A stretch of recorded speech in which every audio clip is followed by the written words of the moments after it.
Buenas tardes a todos los que nos están acompañando. Hoy estamos muy contentos de poder contar con un increíble productor, múltiple ganador de premios de Latin Grammys, de Grammys, nominado productor del año y que ha sido productor de algunos de los discos más clásicos que tiene la discografía latina, como es Luis Fernando Ochoa. Muchas gracias por acompañarnos hoy. Hola, Y, gracias a ustedes. y no, pues de verdad para nosotros es un honor inmenso poder hablar. Desde hace mucho tiempo habíamos hablado alguna vez la posibilidad de pronto de contactarte y pues ya con estas comunicaciones en esta pandemia de pronto se dio la oportunidad. Bienvenido. Bien, muchas gracias. Saludos a todos. Bueno, una de las cosas que nos llama mucho la atención es, tú tienes como una faceta como productor y como compositor. Entonces, lo primero que te voy a preguntar era, ¿cómo llegaste allá? O sea, tú naciste en New Orleans, viviste un montón de tiempo en Estados Unidos, ahí estudiaste o fue algo más de que empezaste a tocar. ¿Cómo llegaste al campo de la industria musical?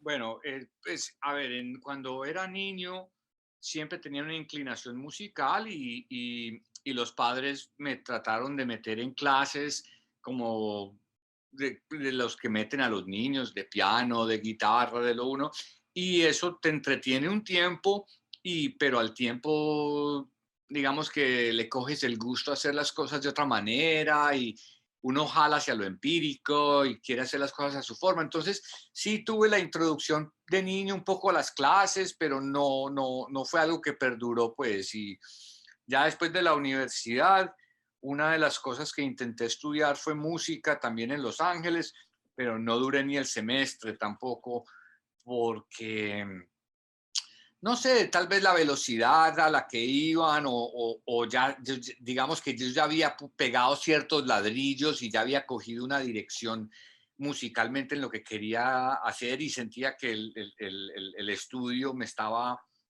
cuadriculando en algo en lo que yo no me quería cuadricular. Ujú.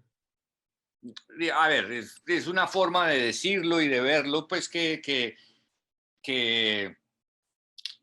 bueno, que no suena halagante, digamos, para la gente que estudia.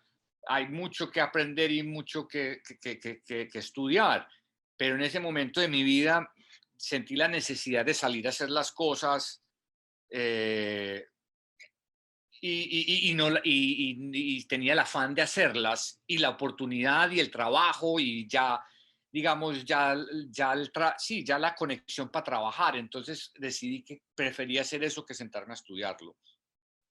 Y ahí, Luis Fernando, eso que dices que tú ya tenías como, o sea, ya tenías como una idea de lo que musicalmente querías hacer y que de pronto la universidad no te estaba mostrando, ¿qué era lo que habías encontrado? O sea, ¿qué fue eso que te conectó a eso que ya tú dijiste, me quiero ir por acá, o esa conexión que tenías, como acabas de decir, era Bueno, que estabas tocando y empezaste a escuchar cierta música, te conectaste con artistas, ¿cómo fue ese proceso ahí? no, Juan, tiene que ver, a ver, no era que yo no traté de decir que yo de joven ya tenía una visión, no era eso, era simplemente que las curiosidades mías por explorar eran más grandes, eran más cantidad las curiosidades que yo tenía que saldar en mi propio tiempo y las quería hacer en mi casa con mi guitarra y con el bajo y quería probar y esta máquina conectar. Eran más, no era que tuviera una visión, sino que yo ya quería explorar combinaciones de cosas a diferencia de recibir mucha teoría era eso lo que trataba de decir. Y la otra razón, y la razón por la que eso es así, yo creo, es porque cuando uno está mucho más joven, pues tiene, digamos, apasionamiento por cierta música y ciertos ritmos y en las universidades y en las escuelas generalmente no te enseñan esos géneros.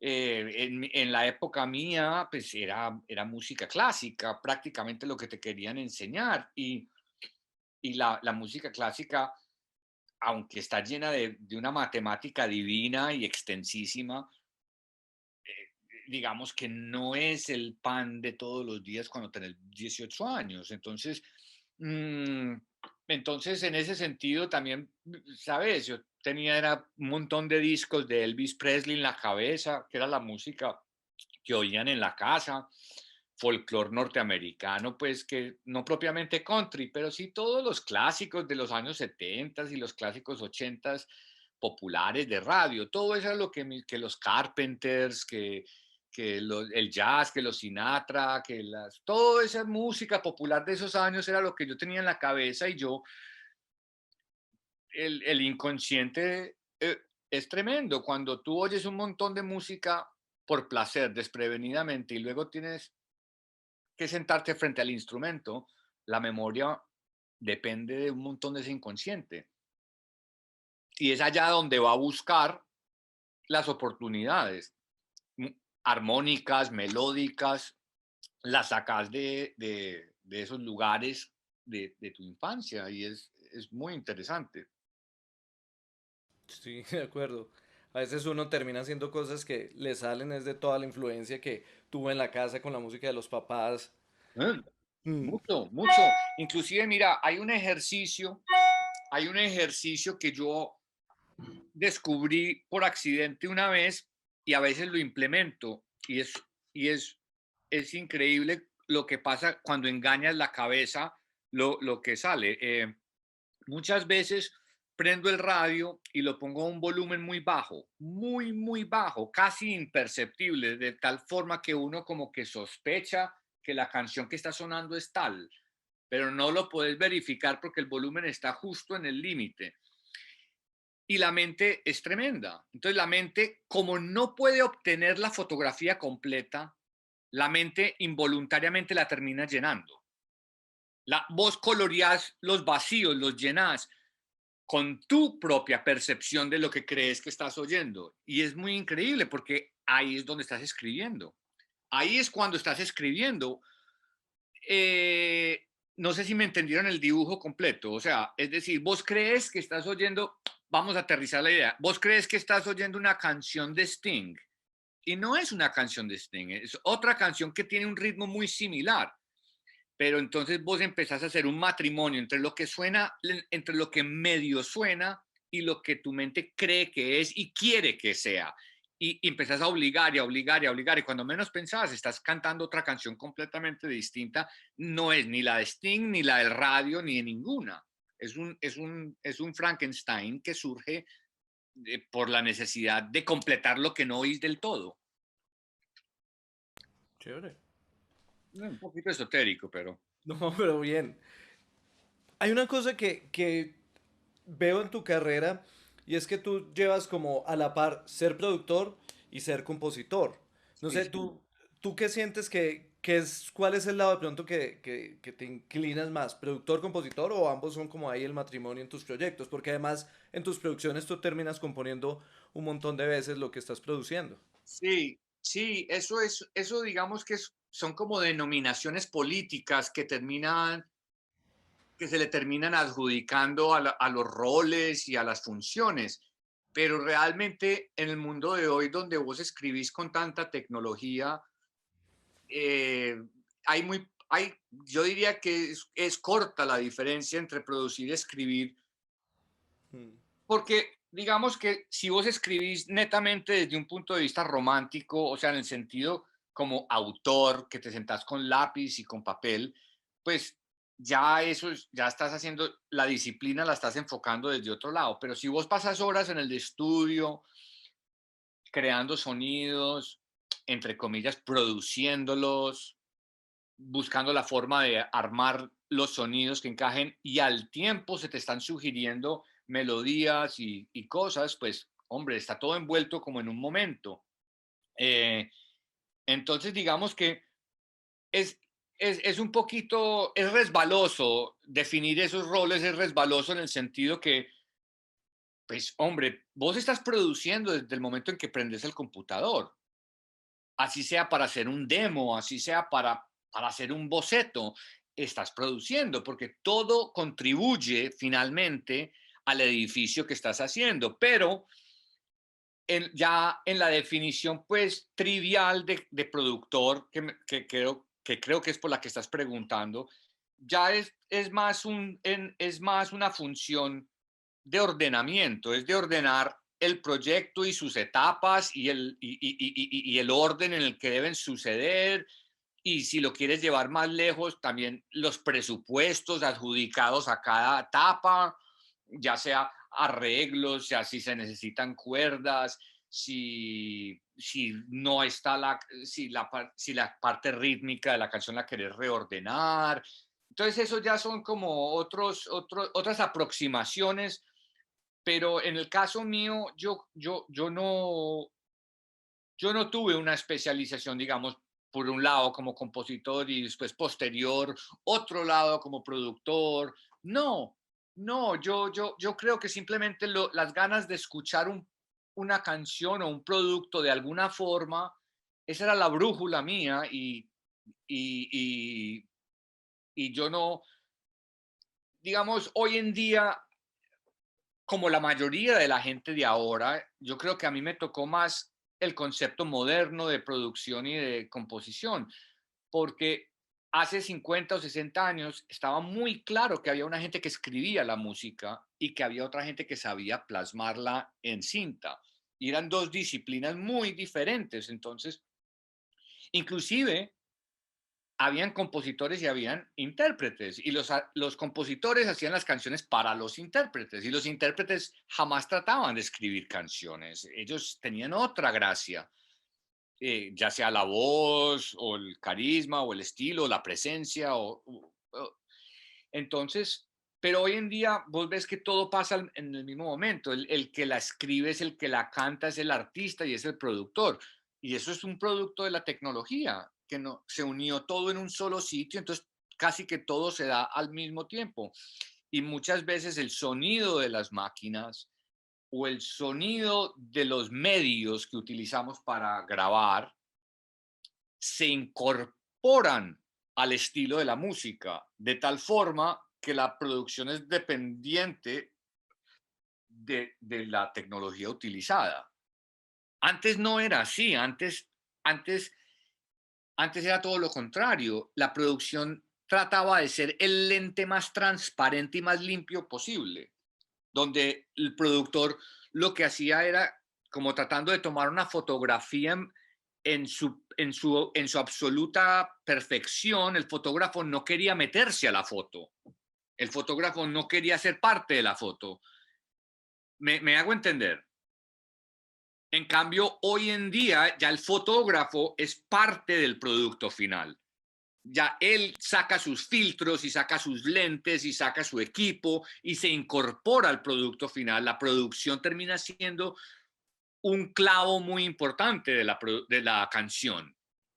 De hecho, si miras los géneros como el hip hop o el reggaetón o todo eso, casi que diría uno que la producción es la canción. Y de hecho, en la negociación y en la comercialización de la música, ya la pista musical la consideran parte de la composición, completamente.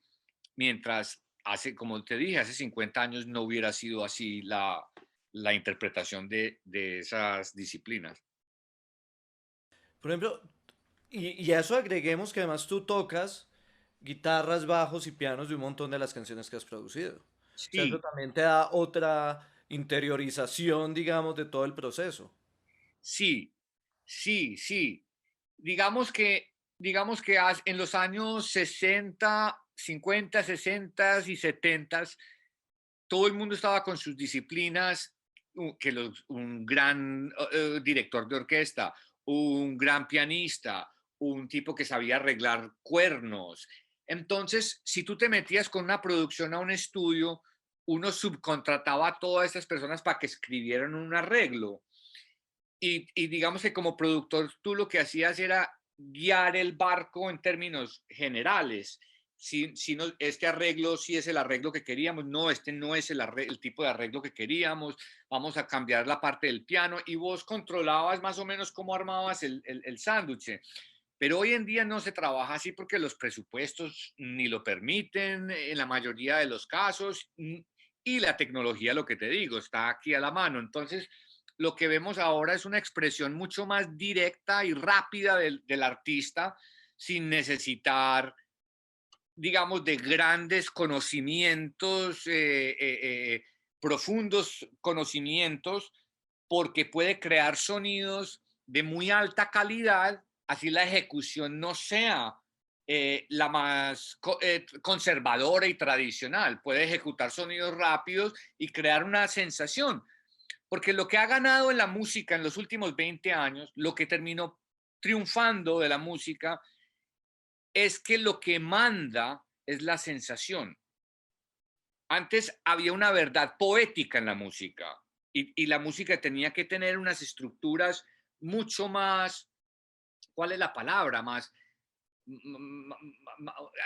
había una arquitectura más tradicional y la gente no quería desarmar esa arquitectura en cuanto a una buena canción o otra mala canción, como dicen los papás. Oye, a mí me parece que ese artista no tiene buena voz, dicen. Dicen, pero a mí no me parece que tiene buena voz y tú le tratas de explicar, es que ya no se trata de que tenga buena voz o no tenga mala voz, sino qué sensación general te brinda la canción, en qué lugar te lleva, qué ambiente te produce. Entonces, digo yo que ese ha sido el gran triunfo de la música popular moderna, es que ya no, ya no limita a que las canciones y los artistas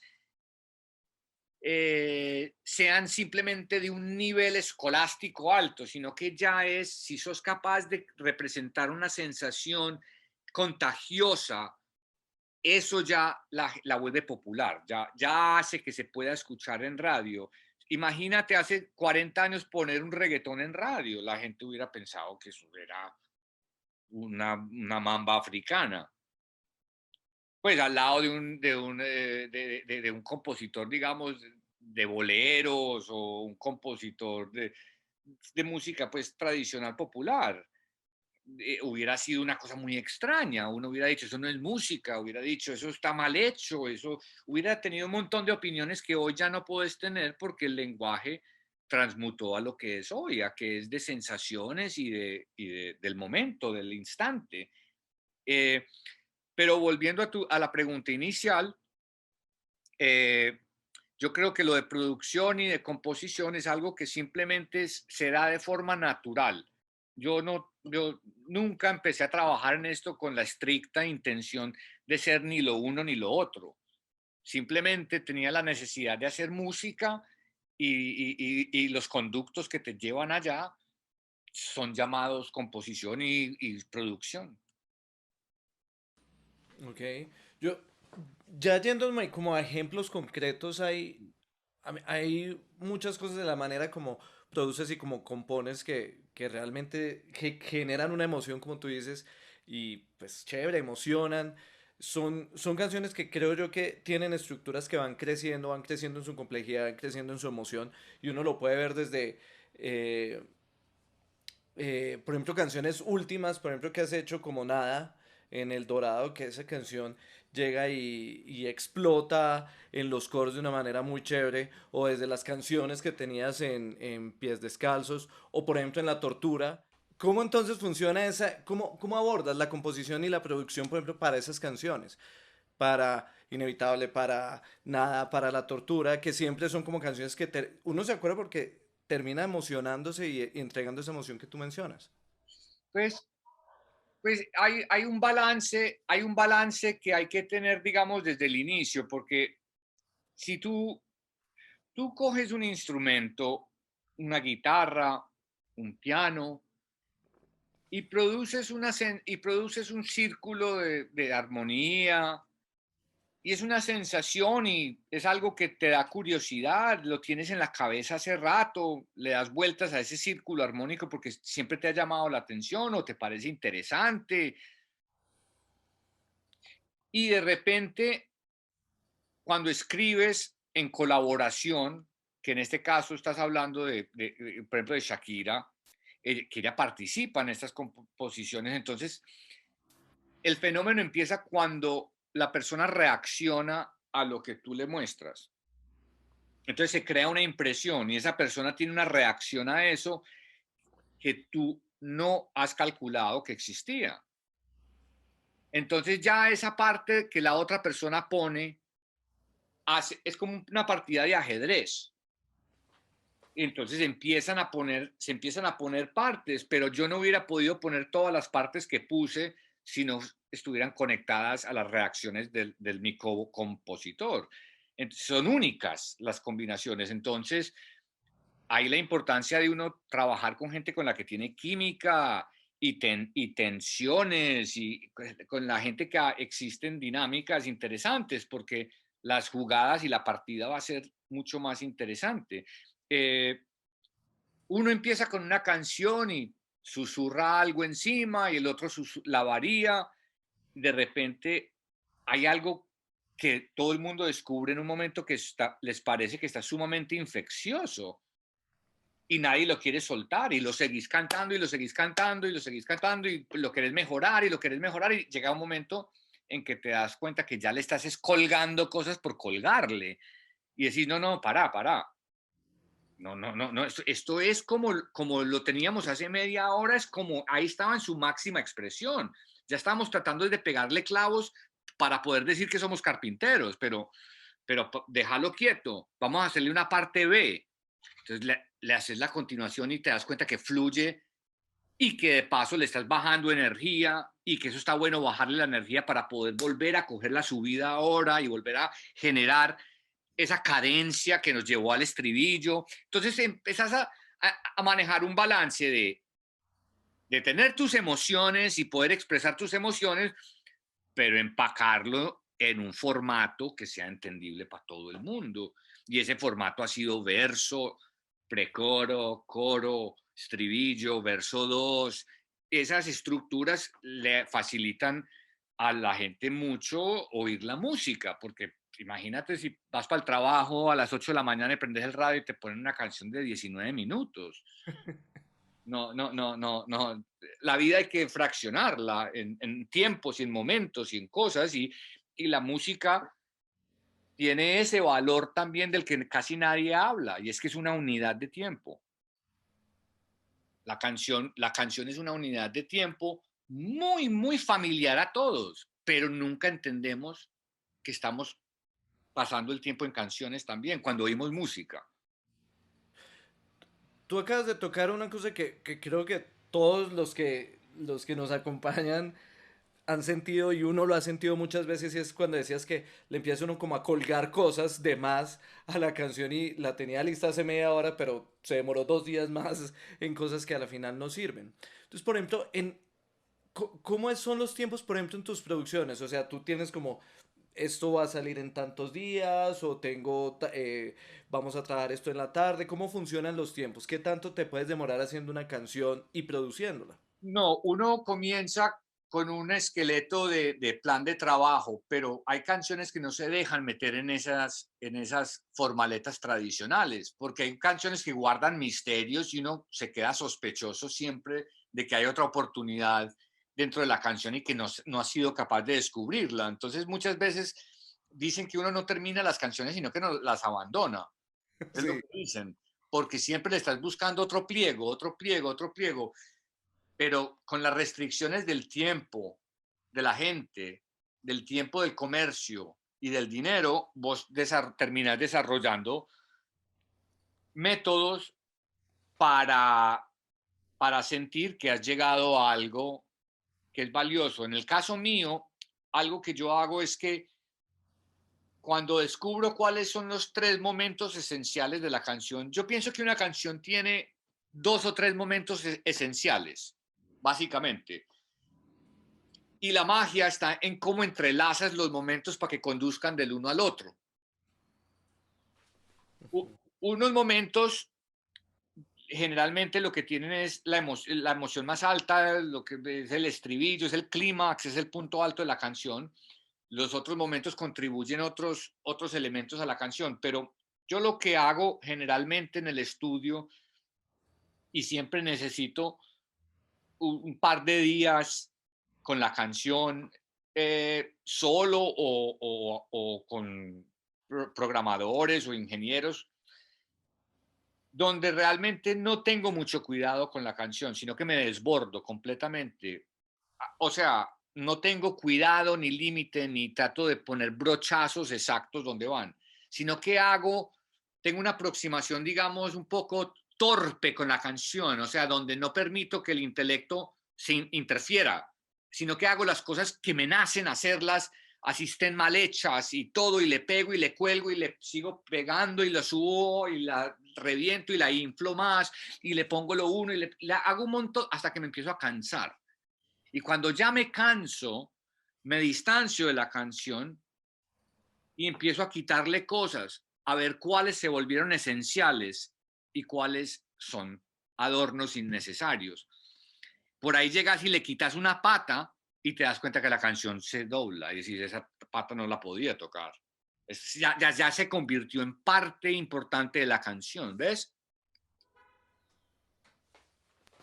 Okay. Y ahí, hablando también de, entonces ya un poco como esa metodología, encontrando ese, como tú has trabajado con intérpretes muy buenos durante toda tu carrera, ¿no? Como en tu labor como productor, por ejemplo, hablando del tema de grabación específico y el tema de grabación de voces en específico, ¿cómo construyes eso? ¿Cómo haces cómo escoges ese momento preciso donde la toma ya es una toma completa o te dedicas pedacito a pedacito a buscar la estrofa perfecta o la palabra perfecta?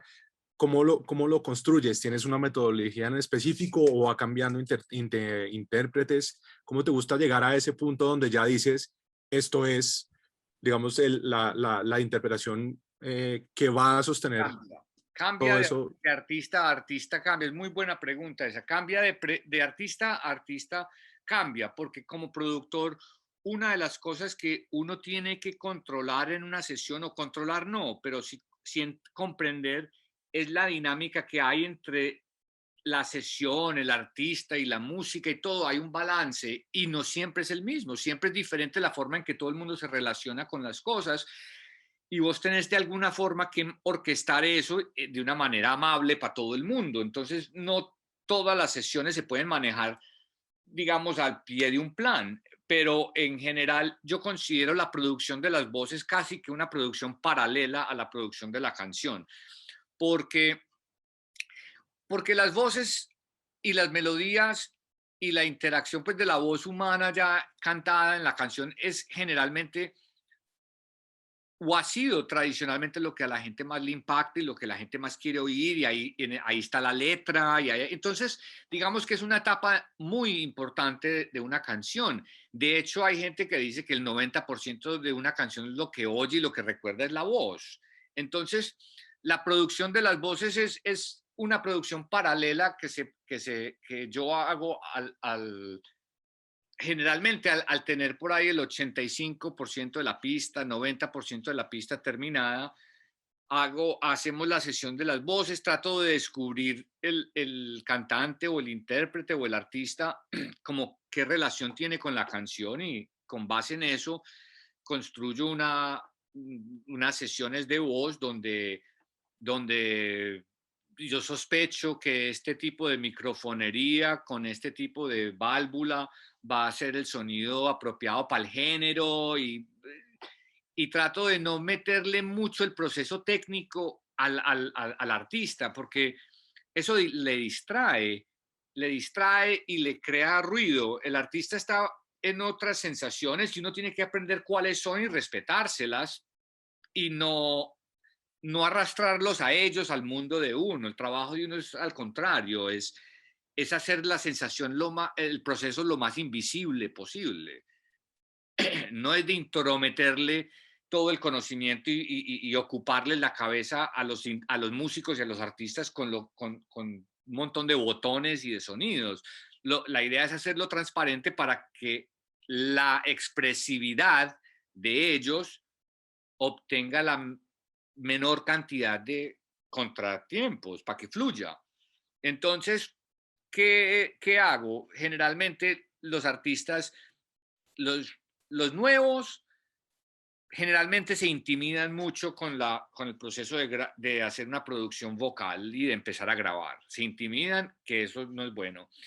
Y los viejos les aburre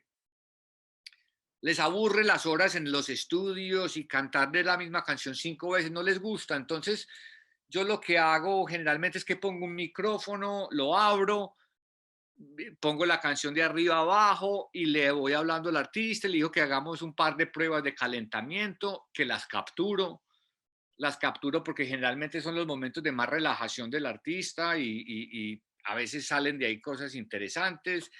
Eh, Luego le digo que hagamos un par de tomas. Yo para ese momento yo ya tengo 3 o 4 que he cogido y hacemos 2 o 3 tomas, diría yo que de arriba abajo, con entrando haciendo por ahí 3 o 4 lugares dentro de la toma donde quiero entrar a corregir una cosa, otra cosa. Entonces digamos que trabajo un track y lo organizo más o menos en 2 pasadas lo mejor que puedo. Le pido otra frase aquí, otra que me repite esta frase y ya suelto ese track y pasamos al track 2. Y así me hago 3 o 4 si el artista me lo permite.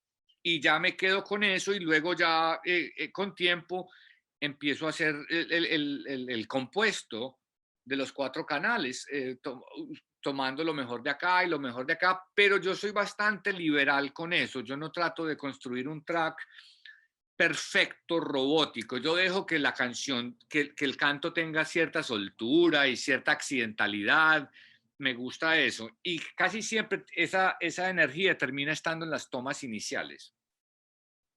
Mientras más cabeza le mete el artista a la cantada, generalmente algo empieza a perder. Algo, y eso nos pasa a todos. Yo siento que lo más lindo siempre es aquello involuntario que entregas de primerazo. Ahí hay algo especial pero esa es la forma en la que generalmente grabo las voces. Perfecto. Y hablando también, digamos, hilando un poco también con eso, teniendo en cuenta que igual, pues entendiendo que con cada intérprete es completamente diferente lo que tomas, pero de todas maneras, ¿tienes alguna cosa preferida en tu flujo de señal? O sea, algo que tú digas, normalmente siempre, o sea, lo que preferiría es o un compresor así o este micrófono o algo que tú digas como, esto en mi cadena de voces nunca puede faltar. Mm, no, realmente no tengo eso, no. No, hay pues, micrófonos dinámicos y condensadores, hay gente que depende del género de música. Generalmente sí me gusta que la voz entre un poquito comprimida, un toque, pero los artistas detestan eso. No les gusta el compresor en la voz, pero se vuelve muy útil a la hora de mezclar, pues porque tenés la señal más controlada de dinámica, pero ¿qué te diría yo? Que algo que me haga falta siempre. No, realmente no. Puedo trabajar con lo que tengan en cualquier lado, lo que haya, termino encontrándole la utilidad a los equipos que hay. Y pensando en la grabación de las voces, ¿tiendes a después hacer armonías o te quedas más como con la pista básica o depende del artista si haces armonías, adlibs? Y si es así, ¿cuáles te gustan más o qué buscas con...? No, depende de la canción. Yo crecí en los 70s y en los 80s, o sea que yo soy un fan de los coros. A mí me encantan los coros y yo creo que más de lo normal y de hecho pero no todas las canciones no son para coros y no todas las canciones son para armonizar. Entonces, a veces me tengo que controlar un poco con eso porque cuando empezás querés armonizar todo y le ves la oportunidad a todo. Pero, pero eso es un trabajo largo y arduo que a veces no vale la pena porque no todas las armonías sobreviven en la canción. Pero, ¿cuál fue tu segunda pregunta? Perdón. Cuando haces adlibs, estas cosas como de salidas de la interpretación casi instintivas, ¿cómo las logras? No, generalmente las logro robar de las primeras tomas muchas veces, pero casi nunca hago ad-libs ¿cómo te explico? Como a conciencia, como vamos a hacer un canal de ad-libs. No, generalmente ad-libs hechos así suenan a ad-libs hechos así. Y el ad-lib yo siento que debería ser algo más como que nace en el momento, que el artista se equivoca, pero la corrige y entonces la salva y esa curva final que salvó terminó siendo especial, digamos. Entonces, prefiero usar eso para que suene genuino, porque los adlibs son víctimas del cliché, son son las más grandes víctimas de los clichés. Entonces, todos los wow, wows y los y todas esas cosas que hay en las canciones, pues hombre, hoy en día suenan muy a cliché. Entonces, es un territorio ahí como, no, los adlibs depende de la canción y trato de sacarlos de forma natural de alguna de las tomas o de los errores. Generalmente son los errores que el artista trata de salvar. Ahí muchas veces se arma una oportunidad muy interesante.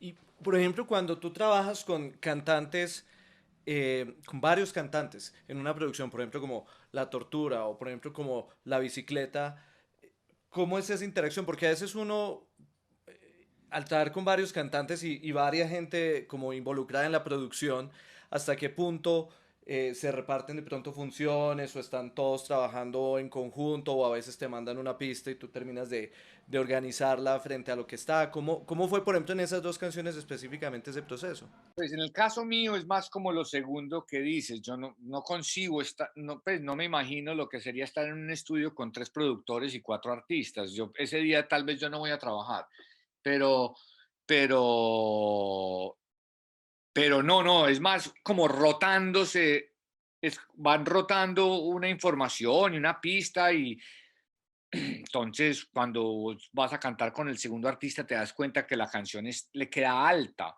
entonces consultas si el otro cantante aguantaría medio tono para abajo, entonces te das cuenta que sí, entonces bajas la canción, la transpones, la volvés a grabar allá abajo. eh, el artista quiere cantar el primer verso y también quiere estar en los coros, entonces hay que ver cuál es la armonía correcta para la cantante o el cantante en el coro, porque su rango. Entonces es como trabajar los rangos. Y en cuanto a la producción, es un proceso democrático que se empieza a autodar ahí realmente. Eh, no hay, digamos, grandes. eh, bueno, cada proyecto es diferente, pero en los míos, en lo que yo he trabajado, que son colaboraciones, todo el mundo está más bien relajado y generalmente la última palabra la tiene el artista, digamos, principal de la colaboración. Principal ya porque la canción sea de él, o principal es porque el otro está visitando en el disco de él, o principal por la razón que sea. Pero generalmente es así. Ahora tú ves en la música moderna que tienen ese concepto de featuring, que es un poco también extraño, no sabe uno qué es, si es una colaboración, si es un invitado especial o no sabe uno bien qué es, pero esas producciones generalmente rotan mucho entre equipos de producción. Y tú terminas entonces de hacer la producción, terminas tus pistas y lo mandas a mezcla. ¿Cómo es esa relación? Tomas muchas decisiones en tus pistas como estas son las sonoridades de una manera como muy clara o le das cierta libertad al ingeniero de mezcla, prefieres mandar muchas pistas o pocas, ¿cómo es ese paso de la finalización de tu producción para mandarlo a mezclar? Yo diría que cada vez más la mezcla sale muy sugerida del estudio, sale muy sugerida y los ingenieros, la mayoría hoy en día, ya saben eso y de hecho lo que hacen es hacerte muchas correcciones que son matemáticas. Que la voz se sale en esta frase un poco, que los bajos que le pusiste se te fue la mano en el cuerpo de la canción, entonces te corrigen el tamaño abajo, casi como el mastering, como que el mastering se volvió como la nueva mezcla, porque yo creo que los mezcladores hace muchos años se tomaban más libertades con la música, casi que terminaban haciendo un arreglo, porque podían inclusive sacar los vientos o meter los vientos por fade in, o pues tantas cosas que podían sugerir, pero como la gente no hacía la música en las casas, ni en los garajes, ni en las oficinas, los artistas no sabían que eso se podía hacer. Entonces, si no venía del ingeniero, nadie se enteraba que era una de las posibilidades, eran que los vientos entraran con un volumen suave. Entonces, eso aparecía en la mezcla. Entonces, había mucho más, era más liberal la mentalidad y dejaba, y se descubrían cosas en la mezcla. Pero hoy en día yo siento que todo sucede in the box, como dicen en el computador, in the box. Entonces, vos estás trabajando y ahí vas planchando y va cogiendo mucha forma. Ahora, muchas veces tú vas a un ingeniero que tiene un nombre como un mezclador y tenés que entregarle el material sabiendo que él se va a tomar libertades con el material, pero bueno, eso es lo que querés, por eso fuiste donde él. Ya que mencionas lo de In the Box, por ejemplo, yo asumo que hay muchas diferencias, por ejemplo, en cómo grabaste Inevitable a como, por ejemplo, es nada. O sea, por ejemplo, Inevitable yo asumo que son baterías reales, todo es real. En cambio, en nada yo siento que las baterías pueden ser programadas o por lo menos hay refuerzos y sampleos.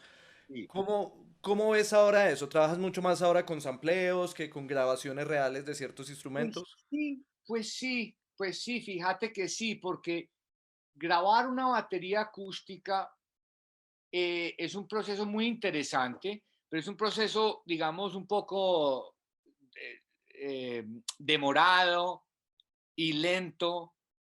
Y en el mejor de los casos, en el mejor de los casos, obtenés una grabación de algo que ya existe hace mucho y está inventado y ya. O sea, siempre vas a querer llegar a un punto donde es algo que... En cambio, lo que te dan las máquinas hoy en día con las muestras es la posibilidad de tener todo ese sonido, pero en un nivel de manipulabilidad o como se diga, muy alto, muy alto. Puedes mover esos sonidos de todas las formas a un precio. Eso viene a un precio y es que perdés un poco la articulación humana de las cadencias y las sensaciones y las dinámicas. Pero la música moderna popular hace mucho tiempo abandonó la importancia de la cadencia humana del toque. Si vos pones una canción de Police hoy en día, te das cuenta que está llena de matices y el baterista bajaba el volumen en un momento de la canción a la mitad y luego lo subía y luego lo bajaba. Mira, en la música moderna no pasa eso ya nunca más. Ya las agujas están o en 1 o en 10. 10 es el coro, 1 es el verso, 10 es el coro.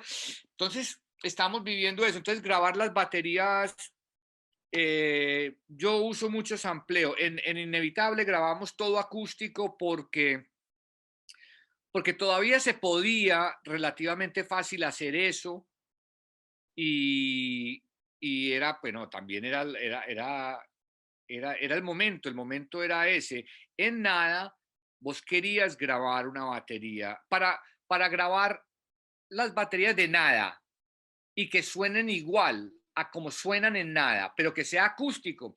Me hubiera tocado grabar muchos bateristas en unas cavernas acústicas gigantes haciendo pum, pum, pa, boom.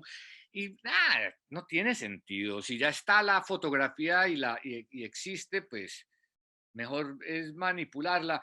La analogía que te hago es un poco a la de el teléfono y el iPhone y Instagram y los filtros. Ahí están y la gente los usa y el lenguaje de hoy ya es basado en eso. Si vos te vas para el África y sacas una cámara de $25,000 y le tomas una foto a un chita de una no existe una mejor fotografía en el mundo de ese chita y la colgas en Instagram, nadie te va a decir que qué foto. Nadie. Porque ya existen todas las fotos de los chitas. Ahora lo único interesante que queda por ver es qué filtro le pones tú al chita y qué filtro le pone él y qué filtro le pone a él. Ahí empieza ya el segundo capítulo que estamos viviendo. El nuevo mundo que es todo este popurrí de filtros y de sonidos y de cosas. Entonces yo creo que al igual que en la imagen, está pasando eso con el sonido. La gente está manipulando los bancos y las librerías y las enciclopedias de sonidos que hay, las está manipulando y lo interesante está en este montón de mezclas nuevas que se están logrando.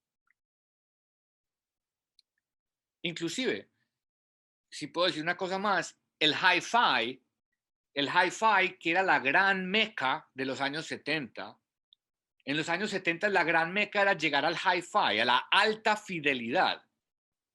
La alta fidelidad empezaba con una cadena perfecta de el mejor micrófono con el mejor cable, al mejor preamplificador, a la mejor consola, en el mejor y era una lucha infinita hacia el hi-fi.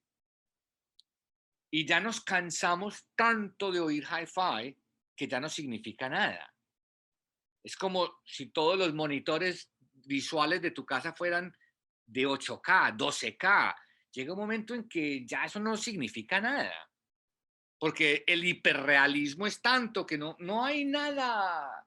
Eso era interesante cuando estábamos cavernícolas, era interesante eso. Pero ahora el hi-fi, fíjate que ya hi-fi no es ninguna meta. Ya ahora lo más interesante que están haciendo los jóvenes es cómo destruyen el hi-fi, cómo descomponer el hi-fi. Y eso ha generado un montón de cosas interesantes. Entonces, mira, cojo una grabación perfecta, un sample perfecto de una orquesta de Henry Mancini y la paso por un compresor 10-1 y la rompo y la aplasto y lo amarro a un sidechain del kick. ¡Pam! ¡Pam! Entonces la orquesta hace wow, wow, wow.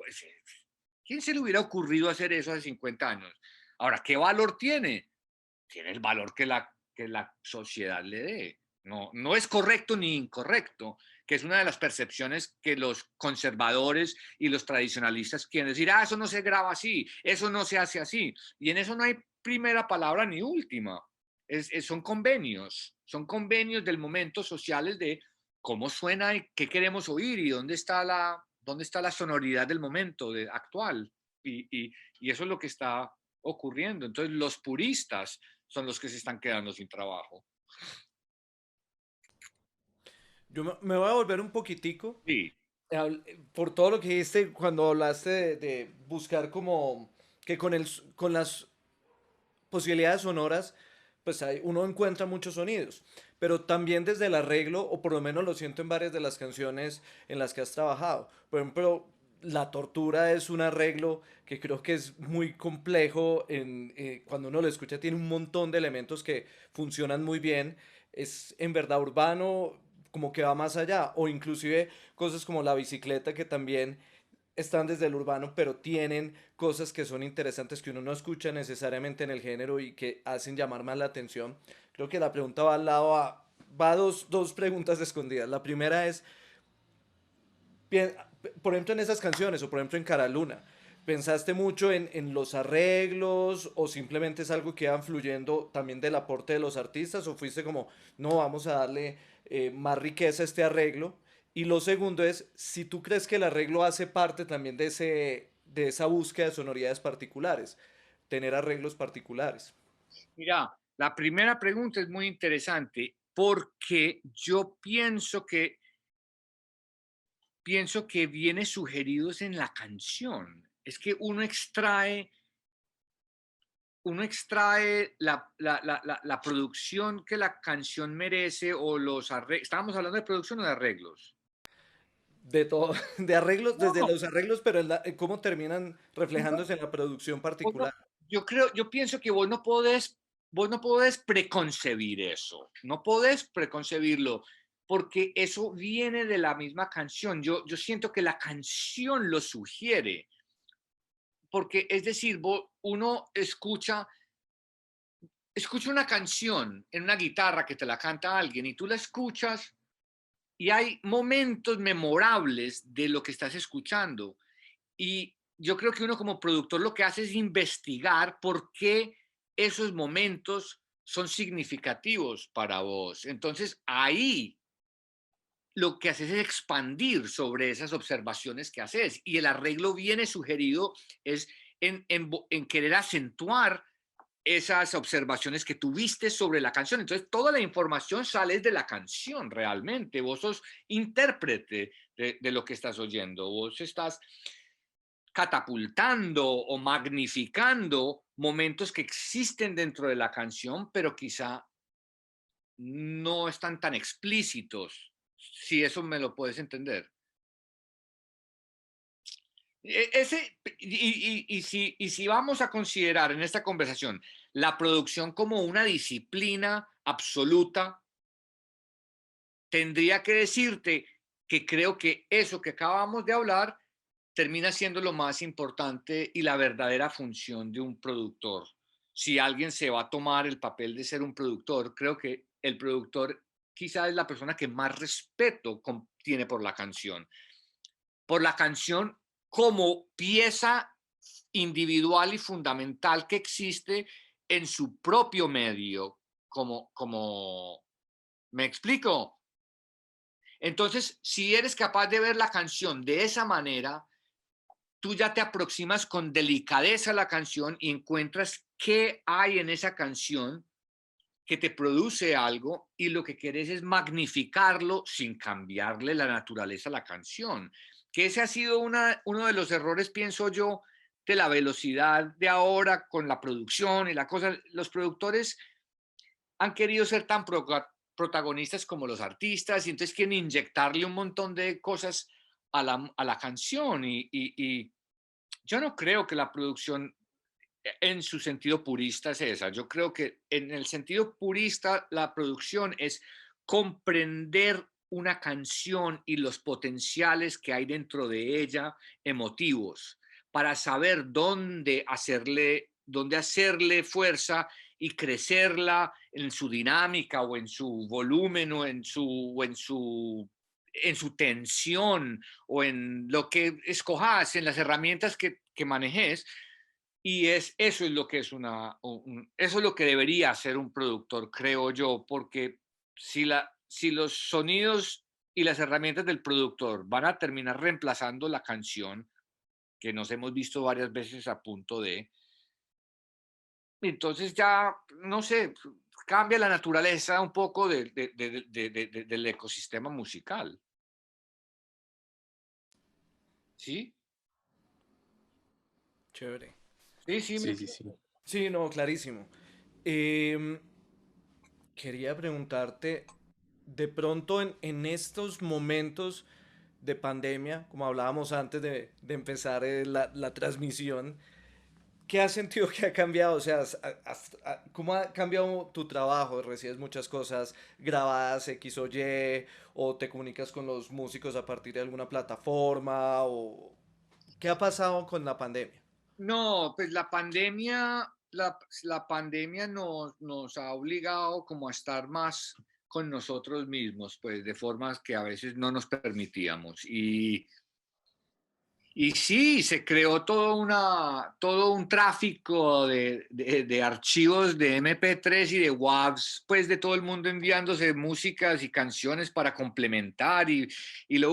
Yo tengo que admitir que yo no he sido pues el más participativo ni el más entusiasta. Yo he trabajado mucho menos con esto de la pandemia y estoy bien y no tengo ningún problema con eso porque yo sí siento que obtengo el 90% del menú, lo obtengo con la persona. Yo siento que tengo que sentarme con la persona y de ahí ya siento el mapa de para dónde va todo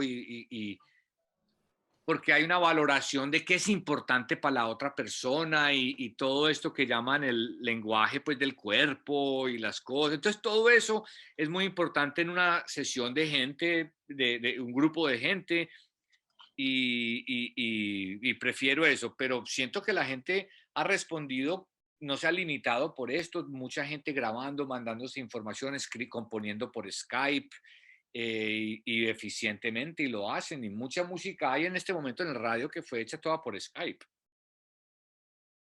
Sí, la grabación remota como que se apoderó del mundo ahora sí. Sí, se apoderó del mundo y eso está interesante, todo es interesante, o sea, todo hay que oírlo y a todo hay que darle su oportunidad y no hay una forma correcta, afortunadamente no hay una forma correcta ni incorrecta de hacer las cosas en esto. Los métodos lo único que te garantizan es eficiencia en el tiempo, porque porque no tienes que inventarte la rueda cada vez que vas a comprar una Coca-Cola a la esquina, ¿entendés? Pero un balance saludable entre improvisar en el estudio y metodología es lo más placentero, digámoslo así. Yo Vale. estoy muy fascinado, muy contento con todo lo que nos cuentas porque además es una visión bien interesante de todos estos temas. Y pues, entonces tengo que aprovechar y preguntarte, ¿tú a dónde crees que va la tendencia musical? Por lo Eh, menos en el mainstream o en el mainstream latino. Mira, en el tiempo que yo he estado observando pues la música y yo me doy cuenta que es como las tendencias tienen una, tienen una dinámica muy peculiar, digamos que similar o análoga a la de la moda, en el sentido en que si algo se vuelve muy bueno, inmediatamente la antítesis surge y lo aplasta. Y es como una cola que se está reinventando permanentemente. Entonces, el que pretenda predecir eso, creo que simplemente está mintiendo. Nadie puede saber para dónde es eso. Digamos, mira el triunfo del urbano que ha tenido. ¿Quién hubiera sabido eso y por qué? ¿Y a qué se lo atribuyen? Pues, hombre, tiene, tiene que ver con la gran musicalidad, tiene que ver con la producción, tiene que ver... No, ¿con qué tiene que ver? Creo que tiene que ver con el hecho de que una gente nueva tiene un nuevo lenguaje, tiene una nueva simetría y va creciendo y es diferente, pero yo no me atrevería a decir a dónde va. No sé, creo que siento que la música tiende a volverse cada vez más elemental. Es la única cosa que me atrevo a decir, es que se va reduciendo, se está reduciendo los conceptos como de 32 a 16, a 8, a 4, las unidades los bloques como de trascendencia, como que no, la música era trascendente ahora y ahora es inmediata, es inmediata, es una sensación para consumir ya fría. No podés, no es como que, ay, esta canción la voy a guardar. Antes tú guardabas una canción, ahora ¿dónde vas a guardar una canción? Es que la canción, es decir, si a mí me gusta una canción que oigo en la radio, yo simplemente de pronto averiguo cómo se llama y de pronto averiguo cómo se llama el artista, pero sé que en 10 minutos la vuelvo a oír y que me la voy a encontrar en el ascensor y en el baño y en el radio y en la nevera y que en todos lados va a estar la canción, entonces no me preocupo. Eh, pero la música se está reinventando todo el tiempo y las razones, y lo que te digo es como la moda. Si algo está pegando y empieza a gustar mucho, se autosatura solo y se genera un movimiento absolutamente de polaridad opuesta y se van para allá. Y así se va como autocorrigiendo. Es lo que yo percibo, pero yo lo que siento es que la música se está volviendo cada vez más elemental y básica y hablando de sensaciones más elementales y más básicas. Creo que estamos saliendo como de unas décadas súper complicadas de la humanidad y tratando de entrar como a unas mucho más simples y sencillas y de significados más simples. Creo que es eso. Sensorial, estamos en lo sensorial. Vale. Ahí, bueno, ya creo que ya estamos cerquita a nuestro final por tiempo. Yo tenía Eh, otra pregunta, qué pena y que, que, que Tranquilo, meta la ¿no? cucharada. Em, dentro, esta es una pregunta un poco cliché, pero en todas las producciones que has tenido, de pronto, ¿cuál guardas como con mucho cariño? Que tú dices, miércoles, aprendí un montón con esto, o tuve estos retos, o... Hombre, yo creo que Pies Descalzos es una producción, digamos, interesante en el sentido de que no habían muchas pretensiones y- y estábamos en un estado mental demasiado relajados y tranquilos y sin calcular saltos olímpicos de ningún tipo. Entonces, eso creo que nos permitió eh, darle rienda suelta a lo que tenía que hacer ese momento, a lo que ese momento dictaba. Entonces, ese fenómeno me parece un fenómeno bonito de, poder, de la expresión así libre, porque otra cosa es que yo te diga, oíste, mira, haceme una canción que por ahí te van a tirar $1.000.000 si es buena. Por Dios, ¿quién escribe una canción así? O sea, está más adulterado no puede estar el proceso. Ujú. Entonces digo yo que la música tendría que, eso me parece interesante de Pies Descalzos, que estaba muy desconectado de todo en ese momento y era muy lo que Shakira quería hacer y Shakira descubriéndose a ella misma en este proceso. Entonces fue lindo poder participar y orquestar eso de alguna forma y darle un matiz y una cadencia y ese disco me gusta. ¿Tú ibas Vale. a preguntar, Luis, Juan? sí, Luis Fernando, yo te quería, pues digamos que, pues aquí te están escuchando muchísimos estudiantes, ¿no? Muy bien. Estudiantes de producción, algo que digamos que, como digamos, sería impensado hace 30, 40 años que uno dijera que hay una carrera de producción, ¿no? Pero hoy en día, pues estamos teniendo además un boom de carreras y un montón de gente que está interesada en estudiar técnicas, formas y demás de la producción. Entonces, te queríamos preguntar o a ver si nos puedes dar como, ¿qué le recomendarías a un estudiante que hoy en día está sentado en la universidad intentando convertirse en un productor? Si le recomendarías algo de cómo crees que pueda mejorar su camino o darle algún pasito interesante para lo que le espera en su vida, tanto de la universidad como después profesional. Pues mira, yo creo que hay un poco de... Sí, la respuesta a eso es esto. Mira, hay métodos para llegar hasta cierto punto, pero llega un momento en toda la producción en que yo creo que el productor tiene que hacer las paces con la canción y la canción tenés que ser muy honesto de no colorear por colorear, porque esa es una inclinación que tenemos de llenar, de que ser productor es ser capaz de poner muchas tablas con muchos clavos y muchos martillos y hacer un gran, eso, ese es el ejercicio, pero ese no es realmente la disciplina, no es esa. Entonces yo lo que le diría a un productor es que trate de descubrir qué es aquello que es absolutamente esencial en la canción, sin el cual la canción no sería la misma. Trata de descubrir cuáles son las piezas únicas, singulares, genuinas de esa canción, que ninguna otra canción las tiene y que el crecimiento que le va a dar como producción a la canción los haga a través de esos canales que descubrió, que le parecen genuinos. Eso te garantiza que lo que vas a producir lo vas a empujar de una manera única, lo vas a crecer de una manera que es respetuosa a la canción y honesta a la canción. No que porque te acabas de comprar el megacompresor, entonces ahora vas a comprimir todo lo que tiene la canción. No, es todo lo contrario a eso. Es entender la canción y tratar de enfocarte en las coyunturas que la canción tiene para hacer la canción más fácil de escuchar, más gente la pueda escuchar y menos dificultad para entenderla.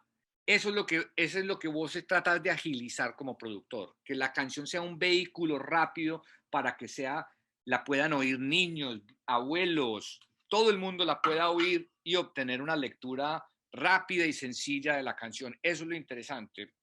Eso es lo interesante y eso es lo que le diría a un estudiante de producción. Ojalá pudiera decir eso en menos palabras, pero no lo sé decir en menos palabras. No, estuvo perfecto. Estuvo, sí, muy, muy chévere. Y no solo para estudiantes, sino para nosotros también, que a veces uno se vuelve ese intento de carpintero y dele, y dele, y dele, y dele, y dele, y dele, y nada, no pasa nada, no pasa nada, y hasta No. que Y nos otra damos cosa, cuenta que tocaba era quitar muchas cosas y listo. sí, y otra cosa le diría a los estudiantes y a los músicos y a todos les diría, mira, está demostrado que en los primeros 2 y 3 intentos de hacer algo, hiciste el 90% de lo que sos capaz de hacer. No te quedes hasta las 2 de la mañana escarbando, buscando la toma número 44 de guitarra, que lo puedo hacer mejor, que lo puedo hacer mejor, que lo puedo hacer mejor. Estás raspando y raspando en algo que realmente lo único que te va a dar es una llaga, porque generalmente el primero, el segundo y el tercero, en esas primeras 3 intentos de cualquier cosa, de una toma de guitarra, de una toma de bajo, de una aproximación de balance de la batería con el bajo, desde la producción, todo, generalmente los primeros impulsos tienen, tienen el acierto de tu intención, digámoslo así, ahí está tu intención en esos primeros 2 o 3. Si rápidamente no te cuadra, déjalo, déjalo, déjalo. Y la última cosa que le diría a un estudiante es que aprenda a convivir un tiempo con lo que está trabajando sin estarlo todo el tiempo alterando. Porque cuando tú le haces unos cambios a algo, tienes que oírlo y dejar que sedimente, que eso sedimente, para que puedas después evaluar si le sobra o no le sobra. Pero no puedes saberlo todo ya rápido, rápido, no lo puedes saber. Entonces es un proceso de trabajar, convivir, trabajar, convivir, trabajar, convivir, para poder ver los elementos que brillan y los que no van a brillar. Yo creo que producir música ha estado sobrepromocionado y mucha gente piensa que la producción es, mejor dicho, coger el niño de los tobillos y voltearlo al revés y empezarlo a sacudir en todas las direcciones. Y yo aconsejaría fuertemente que no sea ese el enfoque que se le da a la producción, porque la producción de una canción realmente es un proceso para mí elevado, es espiritualmente elevado, o sea, tenés que sentarte a comprender la naturaleza de la canción. A partir de ahí haces tu mapa, pero el mapa te lo da la canción. No es como que mi producción es más importante que la canción, entonces la aplasto. No, es lo contrario, es todo lo contrario. Entender los matices, entender la delicadeza, entender la sutileza de la canción y ahí ya estás preparado para imaginarte cómo la puedes disparar al espacio. Una conversación increíble, nos has traído muchos puntos de vista interesantes y pues realmente es bien inspirador poder hablar con alguien como tú, con toda esa experiencia. De verdad muy agradecido. Personalmente era un sueño que tenía desde hace mucho tiempo. Con mucho gusto. Buenísimo. Bueno, Muchísimas gracias de verdad, Luis Fernando. muchas gracias. Como con Alejo, de verdad, lo mismo, es un honor haber hablado contigo. Oh, igual. Muy, muy, muy agradecidos de que nos hayas abierto el espacio, que nos hayas dado este tiempo y que nos hayas compartido toda esta información que es No, muy por valiosa para supuesto. todos.